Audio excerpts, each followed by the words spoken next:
ఆదోని బైపాస్ని నిర్మిస్తా ఉన్నాం. ఆదోని బైపాస్ సంబంధించిన పనులు ఎలా జరుగుతున్నాయి అని తెలుసుకోవడానికి నేను, మల్లప్ప గారు, మిగతా నాయకులంతా కలిసి ఈరోజు బైపాస్ని సందర్శిస్తా ఉన్నాం.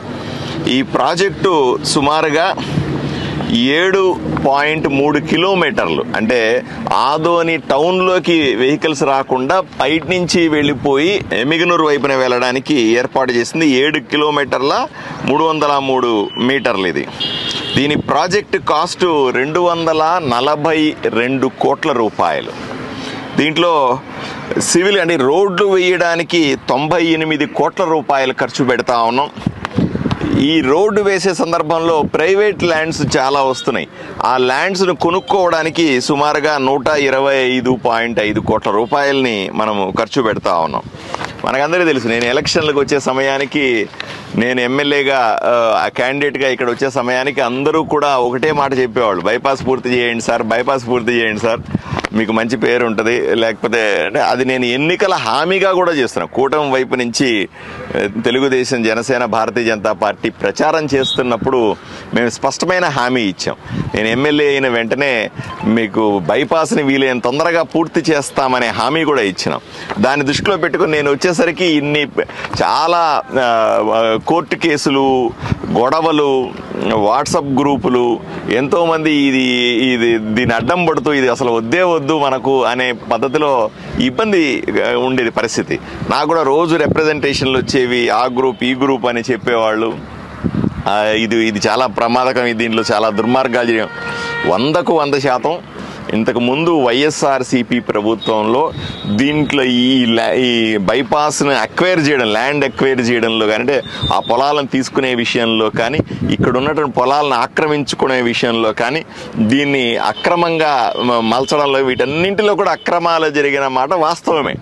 దాన్ని నేను ఎక్కడా కూడా డీవియేట్ అవ్వట్లేదు. ఎన్నికల సమయంలో చెప్పినాను, ఇప్పుడు కూడా చెప్తా ఉన్నాను. తప్పనిసరిగా ఎన్నో పొలాలని ఈ రోడ్లు ఆక్రమించుకొని దీన్ని రకరకాలుగా ఇబ్బంది చేసిన మాట వాస్తవమే. ప్రజలు ఎంతోమంది ఇబ్బంది అన్నారు. కానీ వాటిలన్నింటినీ ఇప్పుడు గత ప్రభుత్వం అన్ని అక్రమాలు చేసింది. మాజీ ఎమ్మెల్యే ఎన్నో అక్రమాలకు పాల్పడ్డాడు. ఈ రోడ్డు వేసే సందర్భంలో ఎన్నో రకంగా ఇబ్బంది పెట్టాడు. దాన్ని దృష్టిలో పెట్టుకుని దీన్ని ఆపలేం కదా. అందువల్ల బైపాస్ని పూర్తి చేసి ఈ ట్రాఫిక్ సమస్యకు పరిష్కారం ఇవ్వాలన్న ఉద్దేశంతో మనం ముందుకెళ్ళాం. ఎందుకంటే మాజీ ఎమ్మెల్యే అక్రమాలు అన్నీ కావు. అతని అక్రమాలు తీసుకుంటూ పోతే అంతే లేదు, దాన్ని ఏదో రకంగా తేల్చుకుంటాం. అతనికి చట్టపరంగా ఎటువంటి శిక్ష పడాలో 100% అతనికి పడుతుంది.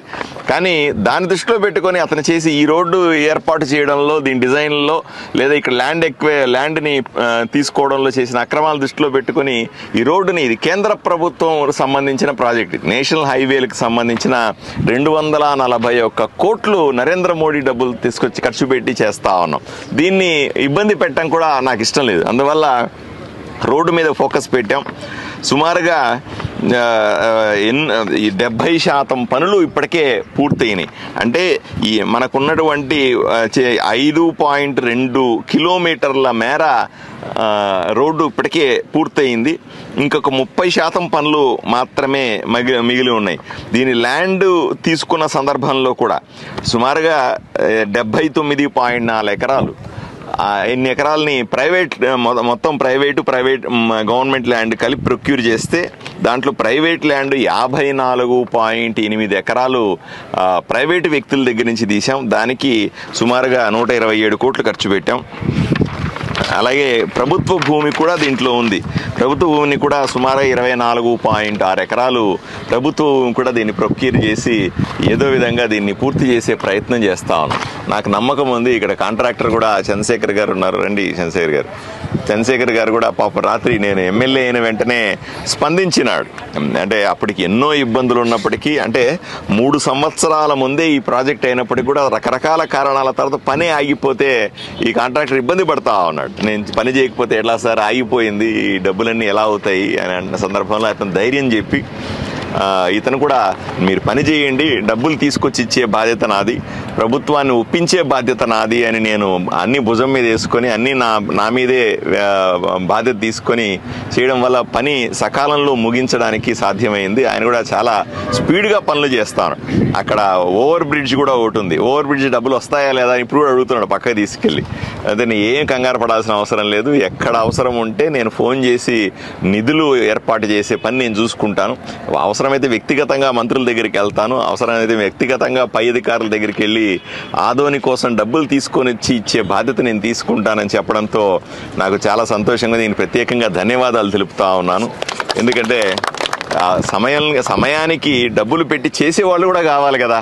మనం హామీలు ఇస్తాము, మనం చెప్తాం, కాంట్రాక్టు కాడ మంచి కాంట్రాక్టర్లు కావాలి, వచ్చి వాళ్ళు ముందు పడి చెయ్యాలి. చేసి మళ్ళీ మన సహకారం కూడా ఎప్పటికీ ఉంటుందనే ఉద్దేశంతో మనల్ని నమ్మి ఈరోజు బైపాస్ రోడ్ని పూర్తి చేస్తున్న కాంట్రాక్టర్ గారికి, అలాగే నన్ను ఆశీర్వదించిన ఆదోని ప్రజలందరికీ కూడా ప్రత్యేకంగా ధన్యవాదాలు తెలుపుకుంటా ఉన్నాను. ఏది ఏమైనప్పటికీ కూడా ఇంకొక మహా అంటే 3 నుంచి 6 నెలల సమయం, ఇంకొక 2 కిలోమీటర్ల రోడ్డు పూర్తి చేయాల్సి ఉంది. బహుశా ఈ జనవరి ఫిబ్రవరి అంటే సంక్రాంతి పండగ కానీ సినిమా రిలీజ్ అయినట్టుగా సంక్రాంతి రిలీజ్ లాగా సంక్రాంతి కన్నా పెట్టుకుందాం, లేదా ఉగాది కన్నా పెట్టుకుందాం. ఆ రెండిట్లో ఏదో ఒకటి చేసుకోవాలి మనం.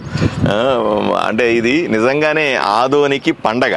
ఈ బైపాస్ రోడ్డు పూర్తయి అందరూ కూడా హ్యాపీగా దీంట్లో నుంచి వెళ్ళిపోయి ఆ ట్రాఫిక్ అంతా డైవర్ట్ అయ్యి అందరూ ఇటు నుంచి వెళ్ళిపోయి ఎమ్మిగనూరు వైపున కానీ హైవే కానీ ఎక్కేస్తే ఇది ఆదోని ప్రజలందరికీ కూడా ఒక పండగ లాంటిది. తప్పనిసరిగా సంక్రాంతి పండగ కానీ, లేదా మిస్ అయితే ఉగాది పండగ కానీ, వీలైతే ఒక కేంద్ర మంత్రి గారిని తీసుకొని వచ్చి, మా హైవేల మంత్రి నితిన్ గడ్కరీ గారు కానీ, లేదా ఇంకెవరైనా పెద్దల్ని తీసుకొని వచ్చి తప్పనిసరిగా దీన్ని పెద్ద ఎత్తున ప్రారంభోత్సవం చేసి మన సంతోషాన్ని తెలుపుకుంటామని ఆదోని ప్రజలకు తెలియజేస్తా ఉన్నాను.